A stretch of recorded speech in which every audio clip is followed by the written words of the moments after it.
하나님의 말씀 베드로전서 5장 8절에 있는 말씀, 우리 가지신 성경책을 펴고 함께 읽도록 하겠습니다. 베드로전서 5장 8절에 있는 말씀입니다.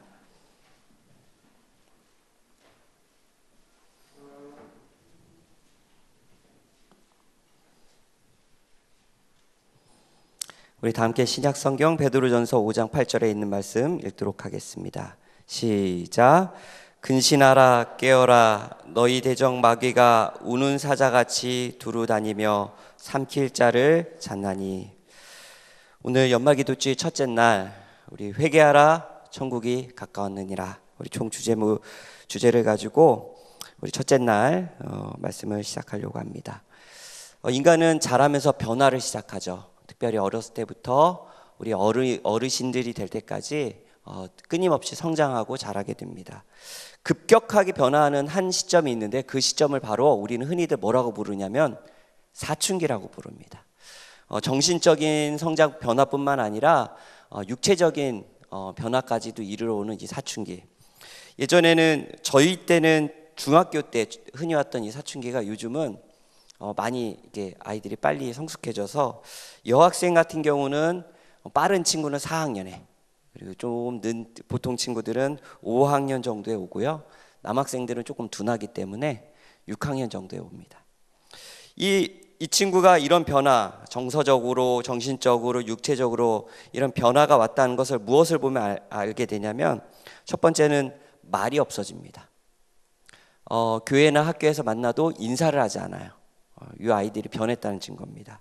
두 번째는 특별히 여학생들 같은 경우는 얼굴이 하얘집니다. 그래서 뭘 자꾸 이렇게 바르고, 안 발라도 이쁜데 자꾸 바르고, 치마가 짧아지고, 자꾸 이런 변화가 옵니다. 세 번째는 옷을 자주 갈아입습니다. 이건 남학생이건 여학생이건 이런 변화의 시작이 옷을 갈아입는데 이럽니다.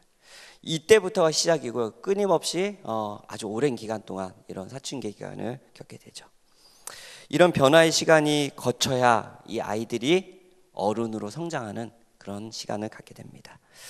이스라엘 백성들에게도 급격하게 했던 이런 사춘기 같은 급격하게 변화하는 한 시간이 있었는데, 그 시간이 바로 무엇이냐면 대속죄 주간이었어요. 그들에게 다시 한번 주어지는 마지막 은혜의 시간, 그들은 자이든 타이든 변할 수밖에 없는 그런 시간을 가졌고, 그 영적인 대속죄 주간이 지금 우리가 맞이하고 있는 오늘 시작되는 이 연말 기도주일입니다.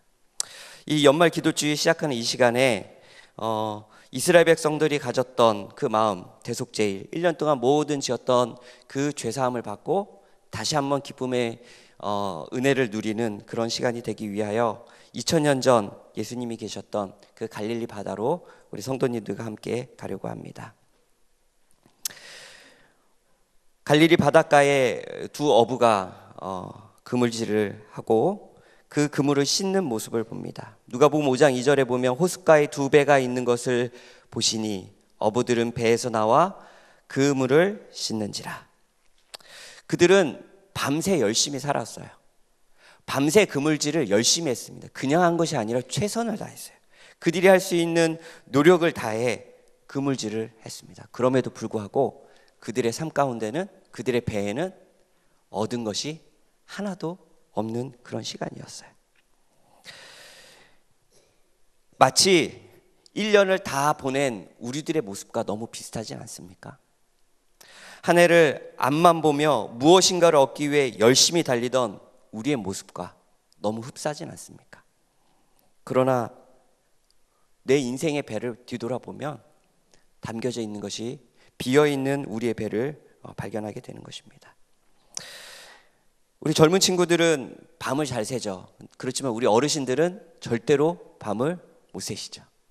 젊은 친구들이 언제 밤을 샌가 제가 조사를 했더니, 게임을 하거나 책을 읽거나, 특별히 만화책 읽거나, 제일 많이 하는 밤새는 것은 연애할 때 밤을 제일 많이 샌다고 합니다. 전화하거나 뭐 이렇게 연락하거나.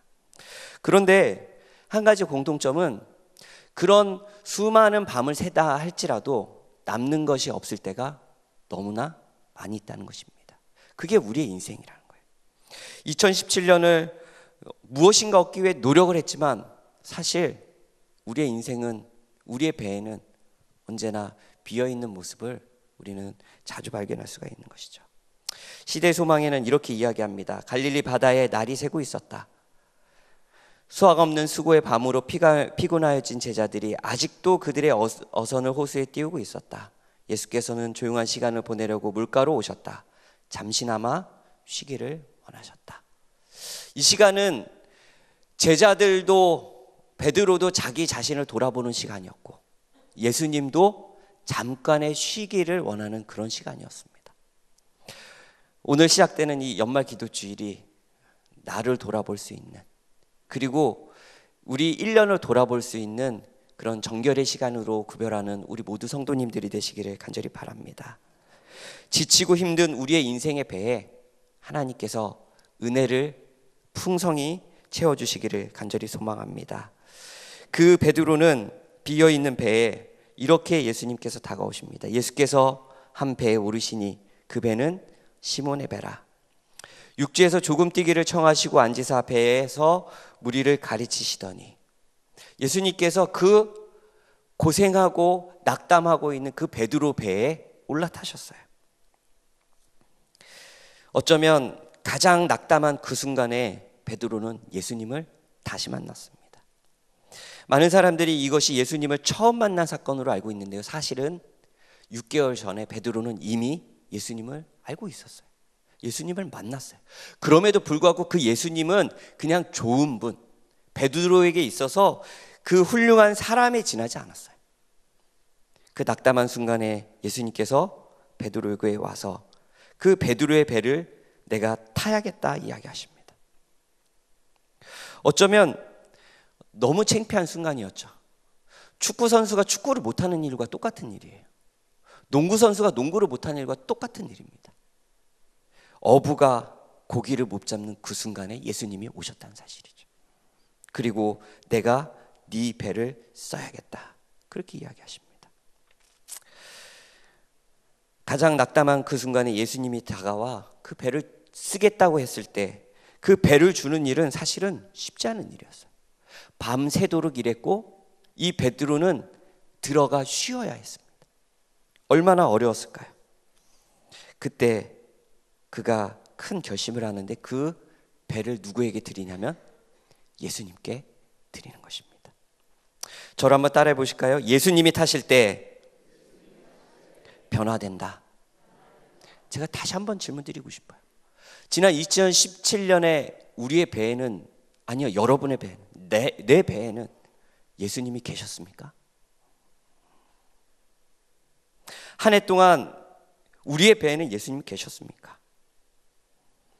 이 연말 기도주일 시작하는 오늘, 우리 내 배에 예수님을 태우고 출발하는 우리 모두가 되시기를 간절히 바랍니다. 베드로의 변화는 거기서부터 시작되었어요. 베드로의 배에 누구를 태워요? 예수님을 태웁니다. 그리고 그가 이렇게 이야기해요. 예수님이 배에 타신 예수님이 뭐라고 이야기하냐면 그물을 던져라, 이렇게 이야기하죠. 사실 이렇게 이야기하는 것은 베드로에게는 자존심이 상하는 일이에요. 제가 찬양대장님한테 노래를 이렇게 부르세요, 이렇게 이야기하면 찬양대장님이 얼마나 속으로 웃으실까요? 그렇죠? 어부에게 목수가 예수님이 뭐라 그래요? 이렇게 그물질하라고 가르쳐 주는 거예요. 피아노 반주를 이렇게 하세요, 이렇게 하면 얼마나 웃길까요? 그런데 참 놀라운 사실은 베드로가 이렇게 대답을 합니다. 누가복음 5장 5절입니다. 우리 함께 읽어볼까요? 시몬이 대답하여 가로되, 시작. 시몬이 대답하여 가로되, 선생이여, 우리들이 밤이 맞도록 수고를 하였으되 얻은 것이 없지만은 말씀에 의지하여 내가 그물을 내리이다. 뭐에 의지한다고요? 말씀에 의지하여. 그가 그물을 던지는 것은요, 말씀에 의지하여 그물을 던졌다는 사실이에요. 개신교 목사님이 쓰신 156의 기적에 이런 글이 있었어요. 여러분, 156이라는 기적을 소개하면서 이렇게 이야기합니다. 156이라는 숫자가 여러분 뭔지 아세요? 적어도요, 보통의 그리스도인이라면 일주일에 예배를 몇 번 드리죠? 한 번인가요? 아니죠. 3번 드립니다. 여러분 다 일주일에 3번씩 예배 드리시죠? 공중 예배에? 네, 표정들 왜 그러시죠? 처음 듣는 듯한. 네. 화요일, 금요일, 안식에 우리는 3배의 예배를 드립니다. 그런데 참 놀랄만한 사실은 1년에 156번의 예배를 드려도 그리스도인들이 아무런 변화가 일어나지 않는다는 사실이에요. 이게 얼마나 큰 기적인지 모른다라고 그분은 책에 쓰고 계십니다. 생각해보면 우리가 예배를 드려요. 뿐만 아니라 집에서 다 성경 통독하시죠? 말씀 묵상하시죠? 그러면서 또 우리 담임 목사님 새벽기도 말씀도 듣고 여러 가지 설교 말씀도 듣고 다 그렇게 해요. 근데 왜 이렇게 변화가 없을까? 그것은 우리가 베드로처럼 뭐에 의지하지 않는다는 사실이에요? 말씀에 의지하지 않는다는 사실입니다. 시대소망은 이 부분에 대해서 이렇게 표현하고 있습니다. 밤새도록 헛수고를 하고 난 후 그물에 환한 낮에 던진다는 것은 가망이 없는 것으로 보였다. 말도 안 되는. 그의 시각으로 봐서는, 어부의 입장으로 봐서는 낮에 그물을 던지는 것은 말도 안 되는 일이었어요. 그런데요 여러분, 그러나 예수께서 분부를 내리셨고 또한 그들은 주님을 사랑하는 마음으로 순종하였다. 이것이 바로 뭐예요? 말씀에 의지하여 그물을 던지는 것입니다. 여러분 기억하세요. 그물을 던지는 것은요 누구나 하는 거예요. 특별히 밤에 그물 던지는 것은 예수님을 모르는 사람도 다 한다는 사실이에요. 그런데 그 낮에 말씀에 의지하여 우리 모두가 그 말씀에 의지하여 그물을 던질 수 있는 우리 주의 백성들 되기를 간절히 소망해 봅니다. 우리가 지난 한 해 다시 한번 돌아볼 것은 얼마나 말씀을 의지하며 살았냐, 선포된 말씀을 내가 얼마나 순종하며 따랐냐, 내가 읽었던 말씀을 내 삶의 원칙으로 삼았느냐.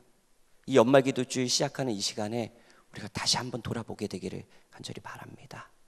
만약 우리가 그냥 그물을 던졌다면 우리 다시 한번 회개하고 우리가 베드로처럼 말씀에 의지하여 사는 우리 모두가 되기를 간절히 바랍니다. 그가 그렇게 말씀에 의지하여 그물을 던진 다음에 얻은 것은 엄청난 물고기였어요. 그런데 놀랄만한 사실은 그가 물고기를 얻은 것에 감사한 것이 아니라 그가 했던 말은 누가복음 5장 8절에 보면 이렇게 이야기합니다. 시몬 베드로가 이를 보고 예수의 무릎 아래 엎드려 가로되 주여 나를 떠나소서 나는 죄인으로소이다. 그가 말씀에 의지하는 순간 첫 번째 깨달은 것은 뭐냐면 내가 뭐라는 사실을 깨달았다는 거예요? 죄인이라는 사실을 깨달았다는 사실이에요. 베드로는 이제 배나 그 실은 고기에 대하여 관심이 없었다. 여러분 바꿔 생각해 보세요. 우리의 지난 한 해 하나님의 말씀에 아니면 내 스스로 영적 상태에 관심이 없었던 것은요, 내가 아직도 말씀에 의지하지 않는 그런, 내가 죄인임을 깨닫지 못한 상황이었던 거죠. 그가 죄인임을 깨닫는 순간 그는 그 물고기에 관심이 전혀 없었어요. 시대소망은 그렇게 이야기합니다. 베드로는 이제 배나 그 실은 고기에 대하여 관심이 없었다. 신성의 인재하심이 자신의 부정함을 드러내었다. 그분에게서 떠날 수가 없다는 것을 느끼면서 예수의 발에 매달렸다. 죄송하지만 오늘 이 저녁이 우리가 진정한 죄인으로 경험하는 주의 거룩함 앞에서 우리의 부정함을 드러내는 그런 회개의 기도가 우리의 삶 가운데 일어나게 되기를 간절히 바랍니다. 연말 기도 주일은요 우리의 부정함이 드러나는 주간이에요. 예수님만이 우리의 구주가 되시고 예수님 그 발 아래 우리가 매달리면서 주님 아니면 살 수 없다라고 회개할 수 있는 그런 시간들로 우리가 가득 채우는 우리 모두가 되기를 간절히 바랍니다. 특별히 이 한 주간 오늘도 기도하겠지만 우리의 기도가 간구하는 기도, 요구하는 기도, 요청하는 기도, 더 나아가 협박하는 이런 기도가 아니라 하나님께 회개하는 기도로 우리가 이 한 주간을 구별된 마음으로 보내게 되기를 간절히 소망합니다. 정말 이 이야기를 통하여 예수님이 하시고 싶었던 이 일은 무엇이었을까요? 고기를 많이 잡았다 그 이야기를 하고 싶었을까요? 그렇지 않습니다. 정말 예수님이 베드로에게 하고 싶었던 이야기는 마지막에 나오는데 그 이야기는 누가복음 5장 10절에 나옵니다.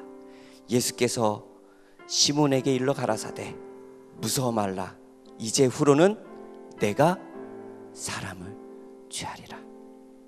드디어 그가 하나님의 말씀에 의지하는 사람으로 돌아가고 뿐만 아니라 회개 기도로 변화되는 사람이 되었을 때 그는 드디어 하나님이 사용하시는 주님의 제자가 되었던 것입니다. 이 연말 기도주일 우리가 다시 한번 한 해를 돌아보며 하나님의 말씀을 붙잡고 그리고 회개 기도로 이 한 주간을 보내는 우리 모두가 되기를 간절히 바랍니다. 우리 하딩 박사님이 쓰신 그리스도 중심의 성서론에는 이런 이야기가 있습니다. 대속죄의 주간이 되면 모든 이스라엘 백성들은 다 어디만 쳐다보냐면 성소만 쳐다보며 한 주를 보냈대요.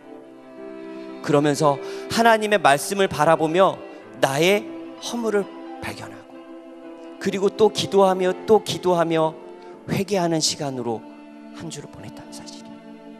그러면서 그들의 삶의 유일한 희망은 성소에 있는 예수 그리스도였다라고 표현하고 있습니다.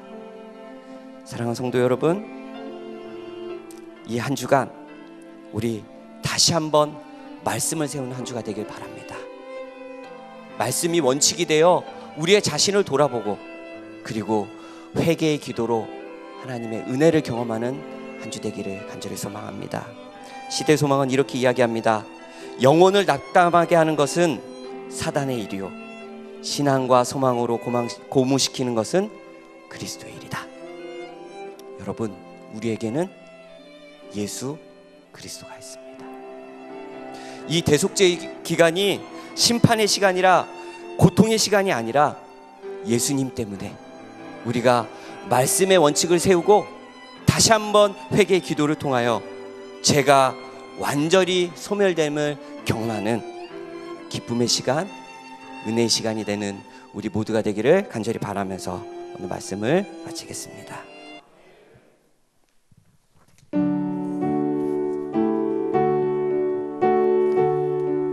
함께 이 복된 기도 시간에 참여하시겠습니다.